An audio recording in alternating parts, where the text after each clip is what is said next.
Assalamualaikum warahmatullahi wabarakatuh. Perkenalkan, nama saya Daud dari kelas 10-1. Di sini saya akan menjelaskan tentang Abu Bakar. Abu Bakar lahir 2 tahun setelah tahun gajah, berdekatan dengan tahun kelahiran Rasulullah. Abu Bakar memiliki nama asli Abdullah dan diberi julukan Abu Bakar. Bakar memiliki arti unta yang masih muda. Nama lengkapnya adalah Abu Bakar bin Abu Quhafa bin Marrah bin Ka'ab bin Lu'ay bin Ghalib bin Fir.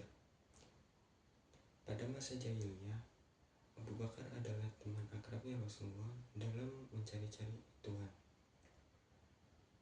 Dan Abu Bakar sering menemani Rasulullah saat perdagangan ke negeri Syam. Saat dewasa, Abu Bakar memiliki pengetahuan yang luas, terutama pada sejarah dan peninggalan masa lalu. Abu Bakar memiliki sifat yang cerdas, bijaksana, dan lembut. Pada sejak usia balik, Abu Bakar tidak pernah menyembah berhala dan sangat menyadari kebobrokan keagamaan masyarakat Mekah pada saat itu. Dan pada saat Rasulullah dimuliakan dengan kerasulannya, Abu Bakar tanpa ragu sedikit pun menjadi salah satu dari as-sabiqun al-awwalun. Dan pada saat peristiwa Isra Mi'raj, Abu Bakar adalah yang pertama kali membenarkan peristiwa tersebut sehingga mendapatkan gelar as-siddiq. Dan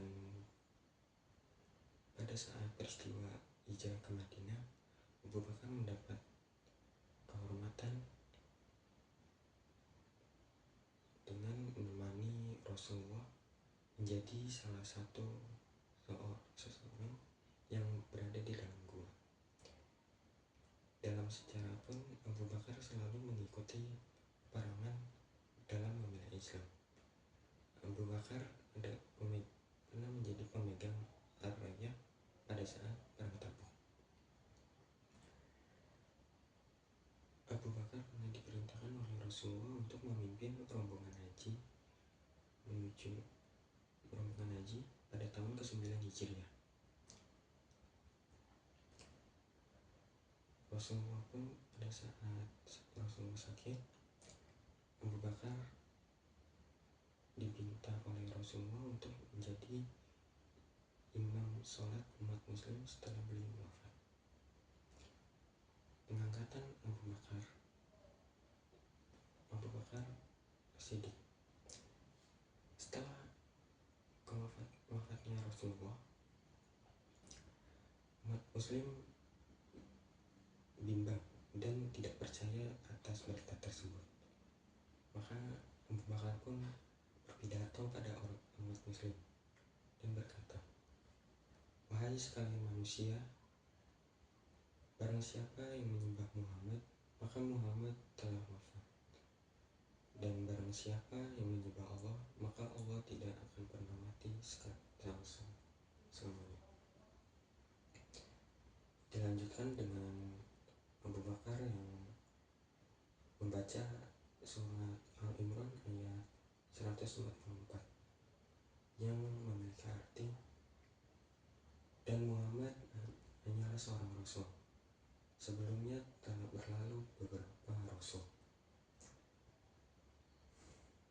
Apakah jika dia wafat atau dibunuh, kamu akan berbalik ke belakang? Barang siapa yang berbalik ke belakang, maka ia tidak akan merugikan Allah sama sekali. Allah akan memberi balasan kepada orang yang bersyukur." Setelah pidato tersebut, umat muslim pun sadar bahwa Rasulullah memang sudah wafat. Lalu kebimbangan tersebut pun dilanjutkan karena mereka masih bingung dengan siapa yang akan memimpin mereka setelah wafatnya Rasulullah. Kaum Ansor pun mengadakan pertemuan di Sakifah Bani Sa'idah. Pada saat itu mereka memilih Sa'id bin Ubadah sebagai penggantinya karena mereka merasa bahwa mereka lah yang lebih pantas atas jabatan tersebut, dan karena mereka telah membantu umat muslim pada saat peristiwa hijrah ke Madinah. Dan berita pertemuan tersebut pun diketahui oleh kaum mujahirin. Lalu Abu Bakar, Umar beserta sahabat lainnya pun menuju ke sana, dan kaum mujahirin dan kaum Ansor pun saling merasa bahwa mereka lah yang paling pantas untuk atas jabatan tersebut. Lalu Umar pun berkata, baik dari golongan kami mujahirin maupun golongan Ansor merupakan saudara satu agama yang menyerukan kepada kebaikan dan melawan kebatilan. Jika kalian menyebutkan tentang kebaikan-kebaikan yang telah kalian lakukan, maka itulah kenyataannya. Pada saat itu Abu Bakar mempersilahkan kaum mujahirin dan Ansor untuk memilih di antara Umar bin Khattab dan Abu Ubadah. Namun Umar bin Khattab menyadarkan Abu Bakar dengan berkata, bukalah wahai tanganmu Abu Bakar, bukankah Rasulullah telah mempercayakan engkau untuk menjadi imam sholat kaum muslimin? Jika Rasulullah percayakan engkau soal keagamaan, maka kami akan mempercayakan urusan soal keduniaan kepada kami, serahkan kepemimpinan kepada engkau. Engkaulah orang kedua yang berada di dalam gua pada saat itu, dan engkaulah orang yang paling dicintai oleh Rasulullah daripada kami. Setelah itu Umar bin Khattab bersama kaum muslimin pun membaiat Abu Bakar untuk menjadi khalifah, dan masa kepemimpinan Abu Bakar pun digunakan untuk memperbaiki akidah umat muslim yang telah terguncang karena wafatnya Rasulullah. Dan masa kepemimpinan itu berlangsung selama 2 tahun 3 bulan 10 hari.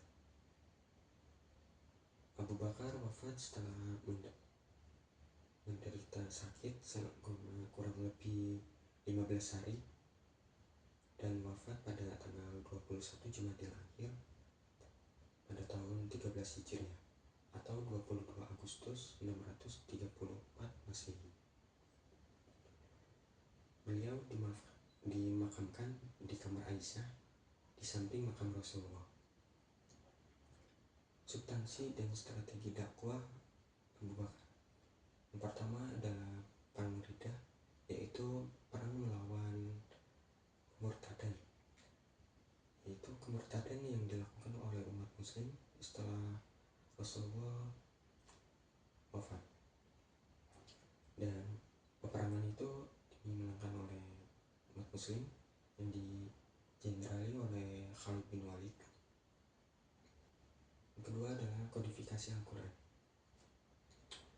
Setelah adanya perang Riddah, banyak umat muslim yang gugur, dan banyak diantaranya juga adalah dari golongan para penghafal Al-Quran.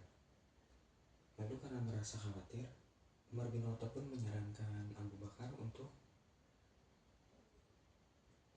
menyatukan tulisan-tulisan Al-Quran menjadi satu buku.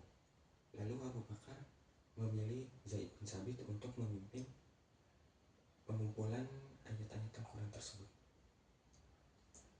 Lalu yang ketiga adalah perluasan wilayah. Perluasan wilayah itu dilakukan oleh Abu Bakar setelah menyelesaikan urusan-urusan peperangan. Abu Bakar berkonsentrasi untuk memperluas wilayah kekuasaan Islam karena itu untuk merealisasikan cita-cita Rasulullah. Sekian penjelasan dari saya. Wassalamualaikum warahmatullahi wabarakatuh.